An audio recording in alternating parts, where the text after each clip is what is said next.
Steve Barclay, the current Health Secretary, had an appalling interview round today. Complete and utter car crash. If he was sent out to show the government has the situation under control, then they're very badly mistaken. He dismisses official ONS reports, the NHS has had its worst year for excess deaths since 1961, badly dodges questions on anti-strike laws, and finally someone points out that the so-called independent review body they've been hiding behind isn't actually independent. Here, take a watch. That people have faced. So there's a range of factors, and we're not alone in this. All countries across Europe are facing a very similar discussion in terms of the consequences of the pandemic in terms of excess deaths. Never mind too much other countries, respectfully, Secretary of State. This is, excluding the pandemic, the worst year since 1951, and figures published yesterday showed the third consecutive week and more than 1,000 excess deaths in England and Wales, and showed last year was one of the highest death totals in Britain ever recorded outside of the pandemic. On the Conservative watch, what, for the love of God, has your party been doing for the last 13 years with the NHS? Well, what I'm saying is we don't accept those figures. I think you don't accept the ONS came in figures. Yesterday. So no, the point is we're looking at those figures in terms of, for example, that people have. We have a much older population, people with multiple conditions, much more so than they have the old past. people in France, Secretary of State. Can I ask you, do you have private healthcare, Secretary of State?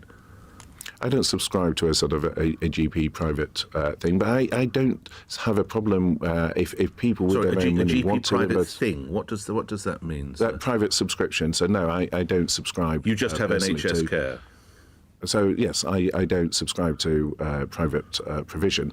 As you are in receipt of NHS care, I wonder how do you respond if your treatment was delivered in a hospital car park porter cabin?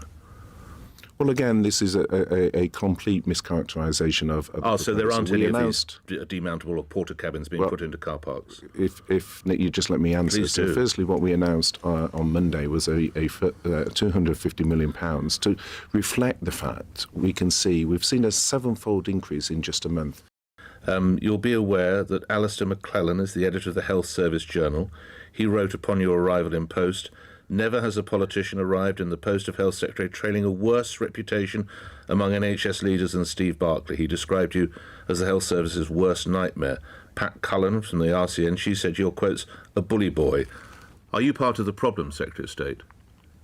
No, and it is rather odd for my listener to make their comments before I'd even done a day in the job as Secretary of State. So that was a slightly odd thing. We believe, Kay, that the right approach is to have the independent pay review body look at these issues in terms of what is...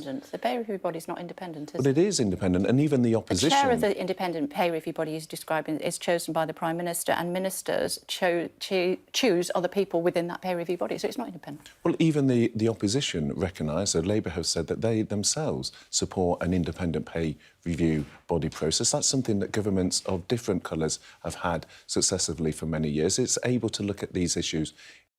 Saying that the anti-strike laws that you want to bring in are undemocratic. What will happen if workers just ignore these laws and strike anyway? Well, they say it's undemocratic, but lots of other European countries have them. And I don't hear them saying that France is undemocratic. What will you do, though, if people don't, if people ignore, break the law, basically, and go on strike? Well, firstly, what I'm saying is lots of other European countries have these. So when people say it's undemocratic, it is something that they have in France, they have in Italy, they have in Spain. And I don't think anyone's seriously suggesting these countries are undemocratic. What will you do if workers break the law and go on strike? Well, this is about having a safety net there, as they do in other European countries, to ensure that there are minimum safety levels, minimum service levels in place. We will debate this in Parliament in terms of how this will apply. We're just looking at ambulances in the first instance in terms of health. You're not going to prosecute people, are they, if they break the law and go on strike? You're just not going to prosecute them. It's about the behaviour much more of the unions. It's about the behaviour of the unions more than individual members. That is what... No, I understand, but my question is, how will you implement this law? If people go on strike and it's against the law, breaking the law, what will you do? Well, as they do in other European countries, it's about having a safety net that applies to the behaviour of the trade unions. But what are you going to do if they break the law? We're going to debate this. It'll probably take about 6 months in Parliament for the legislation to pass, so this will be scrutinised. We will debate this in Parliament. Will you accept that the NHS is on its knees on your watch? Well, it's under huge pressure, but that's not just in England. If you look at what the First Minister said on Monday, Scottish hospitals are near completely full. If you look at Wales, more than 50,000 people waiting. So what? I mean, it's people cares. in England who you represent, and they feel that the NHS is on its knees. Do you acknowledge that? The NHS is under huge pressure, and I acknowledge that. I suppose at least he didn't pretend to cry. So, who do you think's done a worse job? Matt Hancock or Steve Barclay? Let me know down in the comments. And if you want to see a member of the public tell Steve Barclay to get some work done, you'll need to watch the video that's on screen now. Don't forget to hit that like button. Thank you for watching, and I'll see you next time.